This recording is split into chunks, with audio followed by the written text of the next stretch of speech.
Salve, pessoal. Eu sou o João. Estamos de volta com mais um episódio da Monitoria de Estudos do Contemporâneo da SP Escola de Teatro. Atividade organizada pelo programa Kairos e a Biblioteca.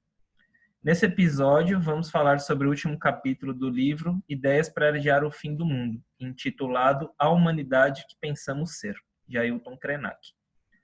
Antes de iniciar o bate-papo, gostaria de dizer que o Wellington não estará conosco hoje, então não teremos as grandes contribuições da análise dele. Mas, como é de lei, temos uma convidada. Ana Carolina, se apresenta aí para nós.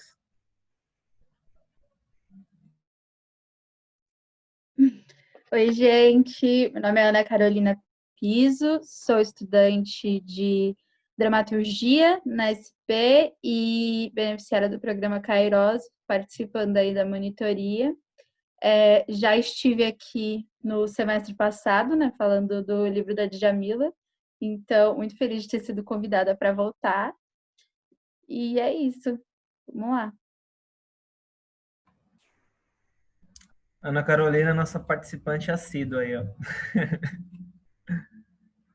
Bem, gente, então, iniciando aí o bate-papo, esse último capítulo, o Krenak, de certa forma, retoma alguns pontos que ele desenvolveu nos anteriores. E aí, o que aparece de ponto em comum é a ideia do antropoceno. Como a gente já explicou em outros momentos, nos vídeos anteriores, o antropoceno é a ideia de que o ser humano é o centro e o ser humano subordina as outras coisas a ele. E aí a gente pode pensar, por exemplo, a natureza, como a natureza está subordinada a essa noção de humanidade que é estabelecida pelo antropoceno. O Krenak tem uma leitura muito interessante do antropoceno, que ele vai afirmar que é muito mais do que uma ideologia, né? Ele diz que essa ideia está tão arraigada em nós que é como se fosse uma espécie de configuração mental que atravessa tanto gerações quanto os desejos, expectativas, num imaginário coletivo que ele é homogêneo e universalizante.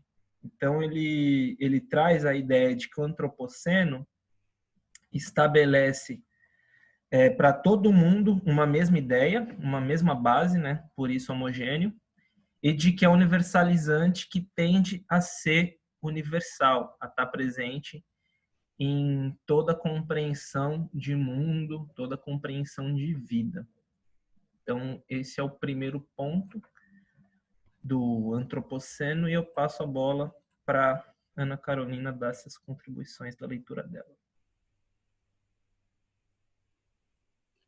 Acho que você já colocou aí muito bem ele inicia esse capítulo, né, resgatando essa ideia e partindo disso, né, que ele coloca essa época dos humanos, né, e tal, e sobre a questão de se desestabilizar, ele até coloca que se a gente desestabilizar esse padrão, talvez a nossa mente sofra uma espécie de ruptura, como se caíssemos num abismo. Então ele coloca essa questão de cair, né, no sentido de por que a gente não poderia cair. Então tem também o lugar ele resgata essa questão da grande importância que os humanos colocam para si, né, como acima de tudo, dentro de todo esse sistema que a gente adotou com o tempo como humanidade.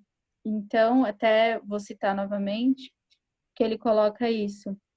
Quem disse que a gente já não caiu? Houve um tempo em que o planeta que chamamos Terra juntava os continentes todos numa grande Pangeia. Se olhássemos lá de cima do céu, tiraríamos uma fotografia completamente diferente do globo.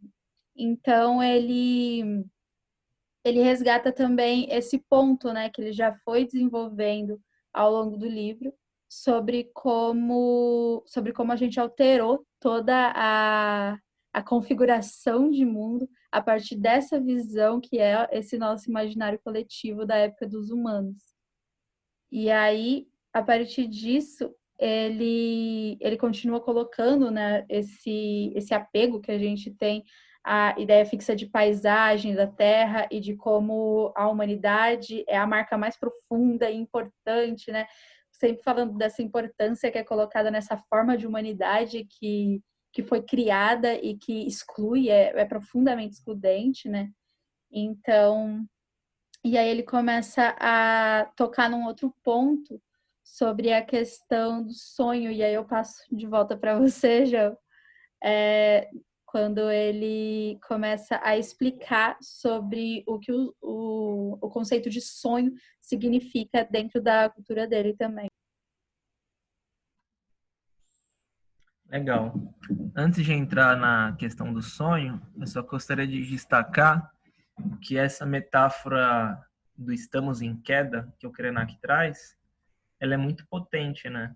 E ele fala que estamos em queda, né? E não é de agora, e que é necessário cair. E aí essa metáfora eu achei muito interessante, porque faz a gente pensar justamente essa relação destrutiva que temos com um organismo chamado Terra, né? E como ela é marcada por um outro aspecto que o Krenak traz nesse capítulo, que é a ideia da mercadoria. Então, como a relação que a gente tem com o meio, ela é marcada pela ideia da mercadoria. Isso é muito interessante porque me lembra um outro autor, também indígena, mas de uma outra etnia, da etnia Yanomami, que é o Davi Copenau. E ele vai dizer que nós somos o povo da mercadoria, que transforma tudo em mercadoria, que moe tudo para virar mercadoria, inclusive o que a gente entende como meio ambiente. Então, para o Krenak, né, para outros autores indígenas, aí nós somos uma máquina de fazer mercadoria. E essa máquina de fazer mercadoria não só produz a mercadoria, como produz nós enquanto mercadoria. E essa ideia guia a nossa vida, guia nossos desejos, guia toda uma compreensão que a gente tem de mundo, de relações e de vivência. Inclusive, o Ailton Krenak traz que a ciência também foi capturada por essa lógica. E de como essa lógica da mercadoria, ela se configura como uma perda da nossa liberdade. Então, essa metáfora que ele traz do estamos caindo, e ele não faz nenhum juízo de valor, se isso é ruim ou não, ele coloca que é necessário e que o que a gente pode pensar é talvez utilizar um paraquedas, né? Então, o livro inteiro do Krenak é muito metafórico, né? Isso é interessante porque possibilita várias interpretações. Aí, nesse campo das interpretações, o paraquedas seria, no meu entender, uma espécie de uma forma de amortecer a queda, né? A queda é iminente, mas a gente consegue amortecer um pouco essa queda. E aí, trazendo para a leitura do texto, para o conteúdo do texto, eu acho que é justamente a questão da nossa relação com o meio que ele está trazendo aqui, né? A relação com a ideia de natureza, a relação da ideia com a ideia de organismo da Terra, né? Que para os Krenak, a gente faz parte da natureza, né? Somos um cosmo que engloba a noção de natureza. Aí, entrando no sonho, rapidamente, o sonho para o Krenak, ele é muito diferente da noção que a gente tem, né? Ele não se trata de, por exemplo, sonhar em ter um carro, sonhar em ter um emprego, sonhar em ter uma casa, né? O sonho não é isso. O sonho, ele é um espaço da liberdade, é um espaço a se habitar. E aí esse espaço a se habitar possibilita outras visões e compreensões do mundo, né? Seria como se fosse uma abertura de um caminho, né? Então, o sonhar tem uma compreensão totalmente deslocada dessa compreensão mercadológica que a gente tem. E nessas visões de mundo, nessa abertura para outras visões de mundo, que o Krenak inclui a ideia da natureza, ou seja, a ideia de pensar outro tipo de relação da humanidade com a natureza. E essa contribuição vem muito das possibilidades de existência que os povos indígenas têm, né? E aí toda uma cosmopolítica, uma cosmovisão que ela não é mercadológica, que ela não é antropocena, e que, por conta de não ter essas características, os povos indígenas foram relegados à noção de subhumanidade, ou excluídos mesmo da própria noção de humanidade. Então, nesse sentido, eu acho que essa metáfora do estamos em queda faz a gente repensar muitas coisas, né? Eu acho que, inclusive, a questão recente da pandemia. E com isso eu passo para a Ana Carolina, que ela tem uma contribuição muito interessante para a gente pensar esse ponto. Acho que isso que você coloca, né, sobre a questão da potência dessa metáfora da queda, vai muito de encontro também com o que a gente estava conversando, que é a questão de que o Krenak, ele tem uma forma, a forma que ele usa, assim, é bastante bruta, no sentido de que ele apela para o nosso próprio senso de ética, para conseguir entender, né, o que você vê a partir disso, o que é essa queda para você, e perceber a queda como essa desestabilização e essa forma de entender por que você está caindo e qual é o abismo, né, que a gente está.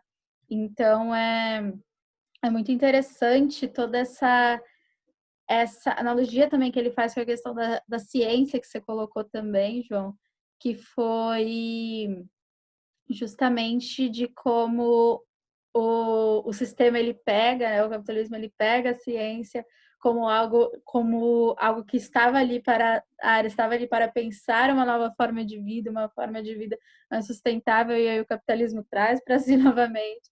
Então ganhando mais tempo dessa forma de vida que acaba em escassez, né? Então, a partir disso, e vai encaminhando para o fim do capítulo, e aí o Krenak resgata tudo isso, e ele fala, e aí ele coloca uma nova analogia, né, uma provocação, já que ele começa assim, já que se pretende olhar aqui o antropoceno como um evento que pôs em contato mundos capturados para esse núcleo pré-existente de civilizados, então vamos lá. Então ele começa a colocar, ele faz uma analogia com a peste no século XVI, e ele coloca esse sujeito europeu, né, que espalhou cultura e civilização para essa forma de humanidade que a gente conhece, completamente do ponto de vista do colonialismo, né, e toda essa questão que ele já vem trazendo nos outros capítulos. E aí ele traz esse sujeito que veio da Europa, que estava ali naquela época da peste, né, no século XVI, e ele vai descendo para uma praia tropical e carrega esse rastro de morte com ele. Então, com isso a gente vê um pouco também da questão de que a gente já está passando no momento, né, nesse momento de quarentena eterna, que é desse rastro de morte que veio de um lugar, que veio de um continente, em teoria, civilizado, toda essa questão antropocena, essa questão acima de tudo, né? E hoje, justamente desse contato e da escassez de recursos, agora a gente está aqui nesse momento de pandemia, esse momento que parece assim, às vezes, de vez em quando a gente vai no mercado, parece que a pandemia acabou, mas a pandemia não acabou, mas o vírus ele está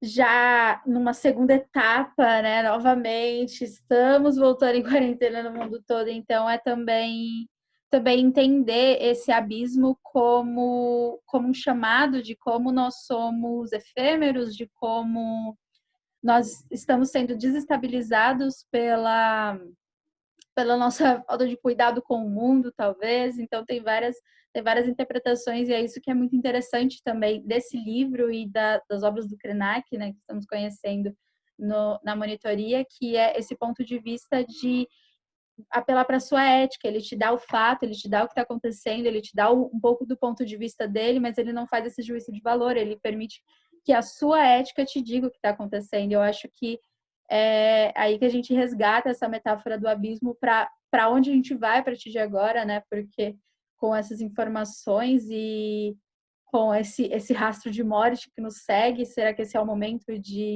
a gente pensar para uma outra forma? Será que é agora que a gente consegue começar a repensar esse conceito de humanidade, esse conceito desse antropoceno, desse ser humano acima de tudo? Então, acho que agora eu passo a bola novamente para você, já que eu estou um pouco sem conclusão aqui. São conteúdos que faz a gente pensar, né? Até de vez em quando dá uma travada na forma com que a gente raciocina, né? É um debate tão profundo que desestabiliza até nosso chão, né?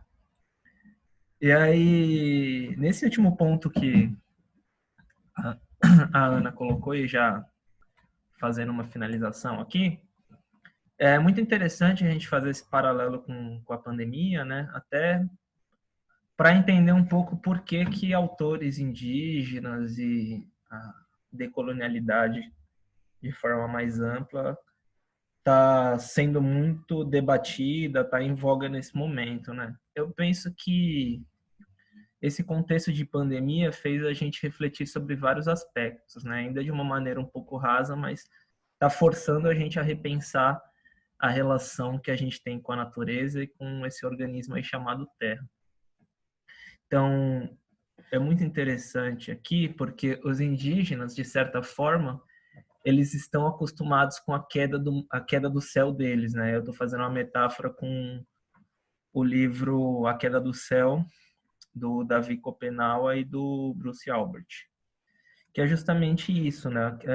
Essa queda, esse extermínio do mundo e das cosmologias indígenas já acontece há séculos, né? Então, de certa forma, os indígenas já construíram mecanismos de resistência a essa política.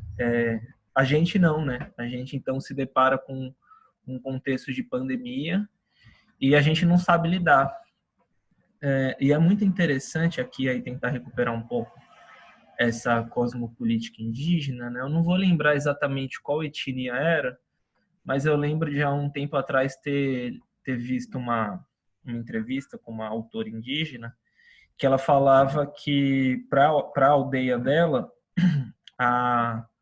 o coronavírus é entendido, né, por toda essa dinâmica também científica e tal, na relação que eles têm, que essa aldeia tem com o mundo ocidental, mas para eles vem muito de uma desestabilização da relação da humanidade com a natureza e como é necessário pensar uma outra lógica que ponha em harmonia a noção de humanidade e a noção de natureza. Então, esse livro do Krenak vem muito a calhar nesse momento, né? Porque esses aspectos, essa relação se faz presente e se torna gritante para a gente refletir e pensar sobre ela. Então, posto isso aqui, gostaria de agradecer, né? A gente finaliza esse livro, mas não os episódios da atividade, né? Semana que vem tem mais e a gente vai pensar aí num próximo bate-papo e numa próxima leitura. Então é isso, pessoal. Beijos e Acho abraços. que só uma última metáfora para a gente ficar aí para iniciar a próxima semana, que é justamente desse pedacinho que o Krenak cita, desse livro que você comentou do Davi, e dessa metáfora, né, nessa espécie do Taishuan, quando o céu está ficando muito baixo, é só empurrá-lo para cima e respirar, né? Então, vamos lá para a próxima semana. Então é isso, pessoal. Valeu, Ana. Até semana que vem. Tchau, tchau, gente. Obrigada pelo convite. Até semana que vem.